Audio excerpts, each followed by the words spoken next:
Hello guys, good morning. So welcome back to my YouTube channel. This is Otoboy Zone. So ngayon guys, meron tayong gagawin.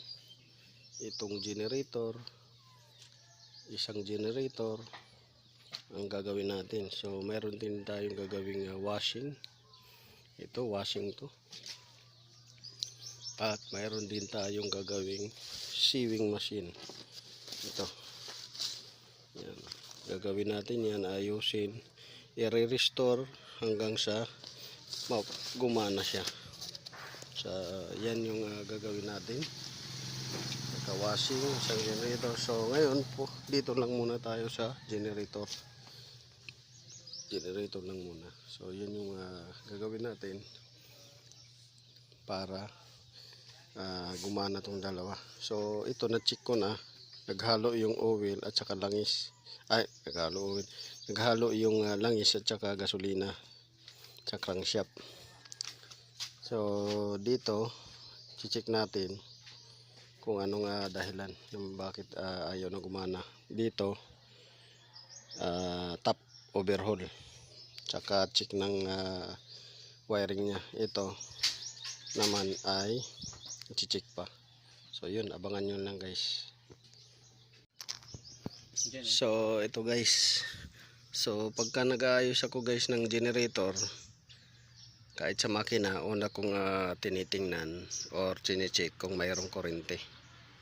So ito, chinik natin. So na-discover natin guys na ito siya, ang connection sa loob ng spark plug cap ay putol yung connection. So although na mayroong lumalabas, pero puputol-putol. So ito yung spark plug cap nya na original. Tapos ito yung kaputol.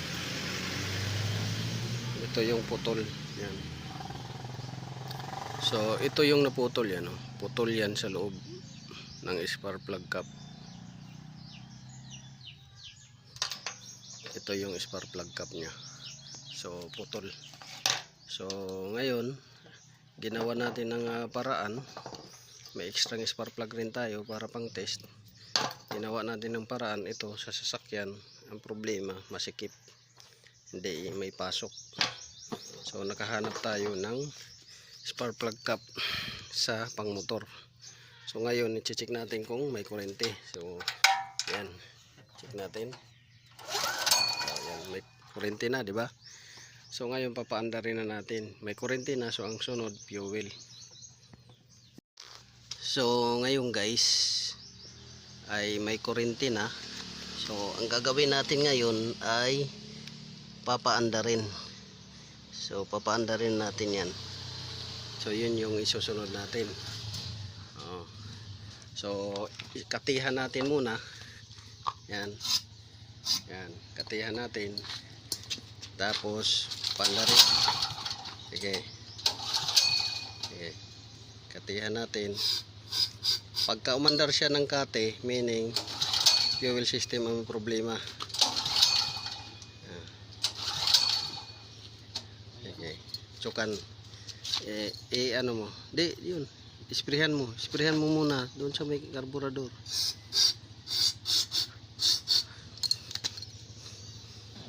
Okay. Okay. Chok. Chok ka na. Chok. So, yun guys. Naputol yung video natin dahil biglang naglobat. So, may kuryente na siya at umandar na siya sa spray. So, meaning, pag umandar sa spray or kati, tapos ayaw umandar sa normal na starting, so may problema siya sa fuel system. So ito, tinanggal na natin yung karburador nya at lilinisan natin yung loob nya. So para magkaroon siya ng magandang starting. So hindi naman stock up yung clapper nya. Ayan, yung stock up. Pero yun nga, nagkaroon ng problema sa ano niya, fuel system. Ayaw umandar sa normal sa starting, pero andar siya sa pag kinati mo. So yan. So bago nyo pala makalimutan, kasi pag nag-aayos kayo ng mga makina, so ang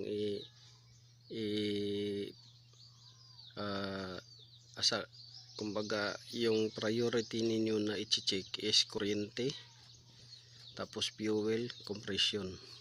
So na-check natin na yung kuryente, nagkaroon na ng kuryente ito dahil nga putol yung linya dito sa spark plug cap, so mayroon na siyang kuryente.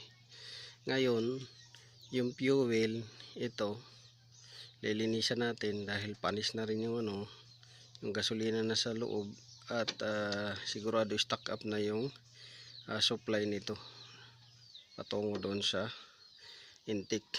Tapos wag nyo rin kalimutan i-check yung compression. So gaya na nga sinabi ko, kuryente mayroon na, fuel system kasunod ito, tapos lininisan natin yung karburador, tapos compression. Yun. So tingnan natin dito, kikita niyo dito guys ang balbula. Yan. Sana yan. Yan, nandun yung balbula. Yan, kikita ninyo pagka lalagyan ninyo ng konting gasolina at bumula, singaw yung balbula nun. Kagaya nito.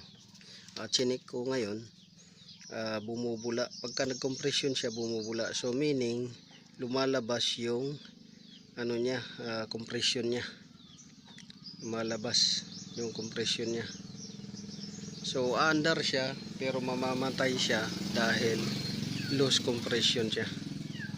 So yun yung natin, kuryente, fuel, compression. Pag may magandang compression, under yan. May malinis na karburador, under yan, at may kuryente. So yan yung natin. So dito bisa ating is naglo-loose compression siya, bumubula. Pagka nag-compression na siya, so bumubula yung balbula. So may na siya, problema sa compression. So yun lang guys, kung paano mag-check. So umandar na siya gamit ang kati, pero namamatay. Kakatihan mo uli, andar, mamamatay dahil loose compression nga. Tapos ito barado. So yun. So sana nakakuha kayo ng kunting kalaman. So yun lang guys, this is Autoboyson. Maraming salamat sa panonood, at paki-like, share, subscribe my YouTube channel Autoboyson. At sundan nyo lang guys yung video hanggang sa mapandar natin ng tama tong generator. So ang model pala nito ay R3000 PB2 na Houseman. So yun. So sana nakakuha kayo ng kunting kalaman. Pag nag-ayos, unahin yung kuryente.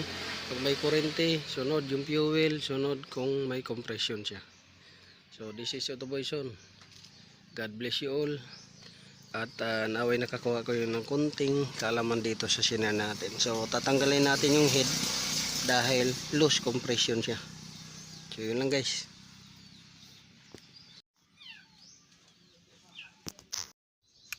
So ito guys, natanggal na natin. Tapos i-check natin to kung may alog yung piston. So far ang piston walang alog. So walang loose compression sa piston dahil walang alog siya. So walang loose compression. Ngayon dito naman tayo sa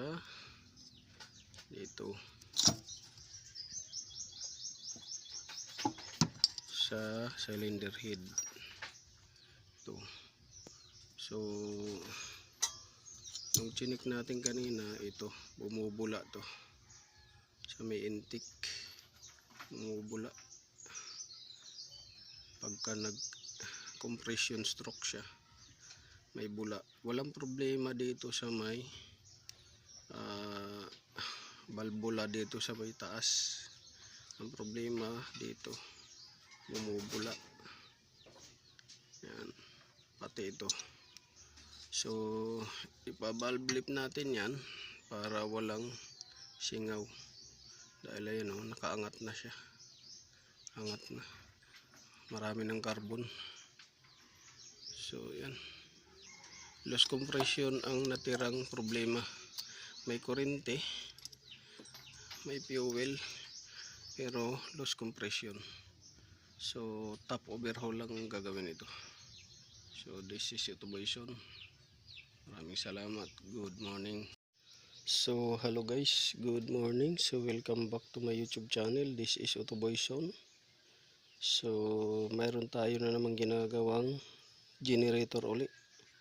So ngayon tuturo ko sa inyo kung ano yung dahilan at paano i-check ito. Ano yung mga key points na dapat tandaan habang nag-check kayo. So yun yung ipapaliwanag ko sa inyo. So gumagawa tayo ng mga generator. Kahit yung mga lalaking generator, mga 50 kVA generator. So ito yung ginawa nating generator din nakaraan. So hindi pa natin umpisahan, gawa ng kulang pa or bibili pa tayo ng parts para dito sa generator na to. So ngayon ito na diagnose na natin at bibili na lang ng parts ang kulang din. So ngayon doon naman tayo sa kabila. Yun na naman yung isi-share natin.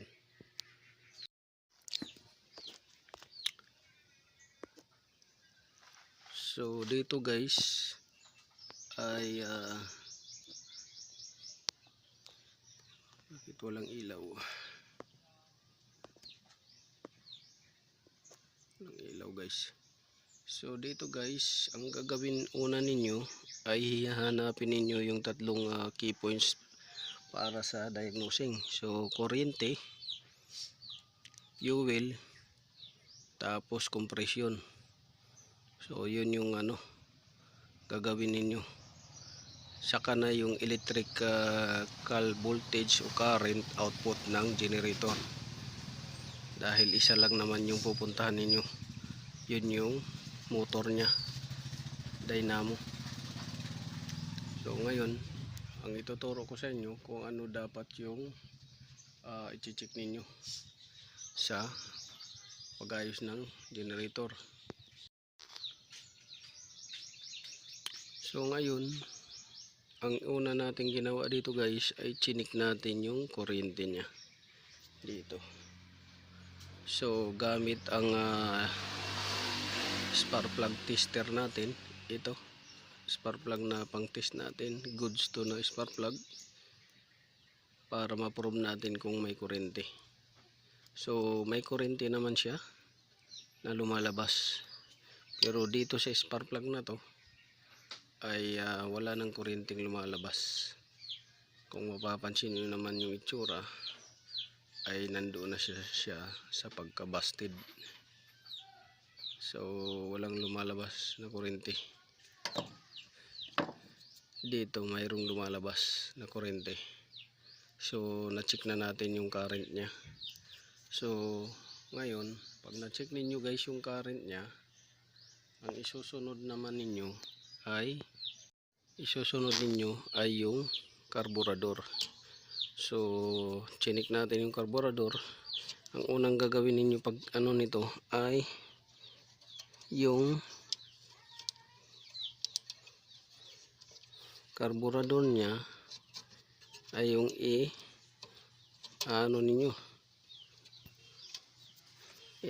tawag dyan, isprehan ninyo ng pangkate. Pagka umandar siya sa kate at hindi siya umandar sa walang kate na spray, meaning barado yung carburetor ninyo, hindi nagbibigay ng fuel. Dahil umandar lang siya sa spray o pag kinate ninyo, andar siya. So ngayon na-prove natin na may problema yung fuel system niya, ang carburetor ang problema. So yan yung kasunod ninyo na pag-check yung karburador. So ngayon natanggal na natin tong karburador. Kung mapapansin nyo naman ay sobrang dumi na, abot na sa loob yung dumi. Yan. So ating lilinisan yan karburador para maganda yung performance ng karburador na yan. So pwede naman yan linisan, pero bago nyo linisan kailangan hanginan nyo muna bago linis, dahil papasok yung mga dumi pagka naglilinis kayo na madumi yung labas. So papasok, so meaning kung may panghangin kayo, hanginan nyo muna tapos saka nyo linisin, dahil kakahawak-hawak nyo dyan, pabalik-balik lang yung dumi sa loob, papasok yung dumi. So yan yung paraan para hindi mabakjab kayo sa paglilinis ng karburador. So ngayon yung pang last naman na ano ninyo, gaya yung sinabi ko, kurente, mayroon na tayong kurente, na-check na natin. Tapos karburador, na-check na natin, ayaw mag-supply gamit ng spray, umandar siya. Ngayon yung compression nya, so makikita ninyo dry na dry yung loob at may mga dumi. Ngayon nakaangat siya, walang compression. So isa yan sa dahilan kung bakit ayaw mandar yung makina. So tatlong key points, spark dito or spark electric, fuel supply system, at yung compression. So yun yung key points na ating pang-apat na yung output voltage ng generator motor. So ngayon tatanggalin natin to para mailabas natin yung balbula at ma-check natin yung piston kung may alog. So ganun lang ang pag-check. So yun lang, this is Autoboyson. So maraming salamat guys, subaybayan nyo ang pagkabuhay nitong generator na isa, at mayroon pang doong pangalawa. So dalawa yung generator natin ginagawa dito, parehas yung mga problema, walang electric spark, walang fuel supply, walang compression. So yan yung issue nya. Yan. Saka na natin isunod pagkomandar yung electric voltage output ng generator motor. Doon na natin umpisahan. So explain ko sa inyo kung bakit halos pareha sila ito ng sakit. Una, magsisimula tayo sa spark dito. So ang generator motor, walang problema kung magdabagan 24/7, walang problema siya na mag-andar, na maintain. Pero itong drive motor, pagka tinawag natin na drive motor, yung nagpapagana sa generator. So itong drive motor, itong motor na to, hindi to intended sa 24/7 na operasyon. Bakit? Ang mga piyesa nito pagka uminit ay magkakaroon ng pagkasunog, pagkapundi, kagaya dito, ang spark plug na pundi. Tapos minsan napuputol yung connection dito sa spark plug cap dahil sa sobrang init, overtime heated siya, nag-overheat ng itong cap nya tsaka wire. Yun yung dahilan. Ngayon dito naman sa spark plug carburetor, bakit bumibigay ito siya?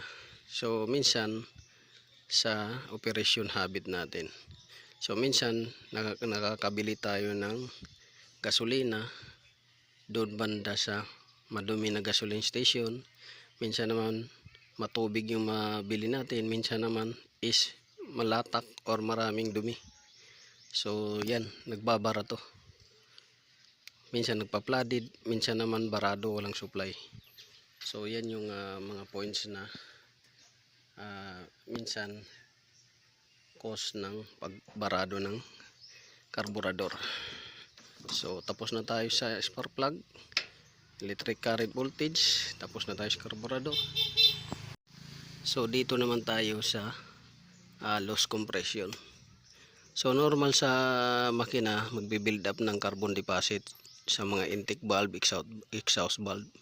So over time siya, minsan kumakapal na yun siya, nagkukos ng gap. Minsan naman hindi kumakapal doon, pero nagbabago yung timing ng adjustment ng valve or yung post rod. Ito dito yung post rod. Yan o, kung napapansin niyo, sobrang luwag yung exhaust.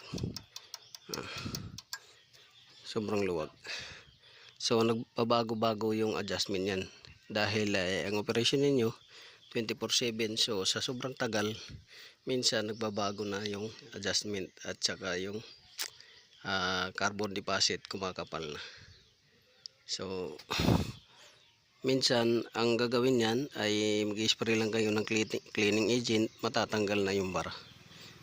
Pero bagay lang yun sa mga motor dahil makikita mo yung valvula. Ito magtatanggal ka pa, makikita mo pero magtatanggal ka pa. So ganun yung pati yung piston. Pag mag-overtime heated na siya, dahil yung makina nito, yung drive motor, hindi naman to pang 24/7. Pang emergency lang to siya. Papaandarin mo 6 hours or 4 hours to 6 hours, patay muna. Tapos saka na naman paandarin pag nakapahinga siya ng 1 oras. So yan yung mga cause. So yun lang, this is Autoboy Son. Maraming salamat, God bless you all. Sana nakakuha kayo ng konting kalaman.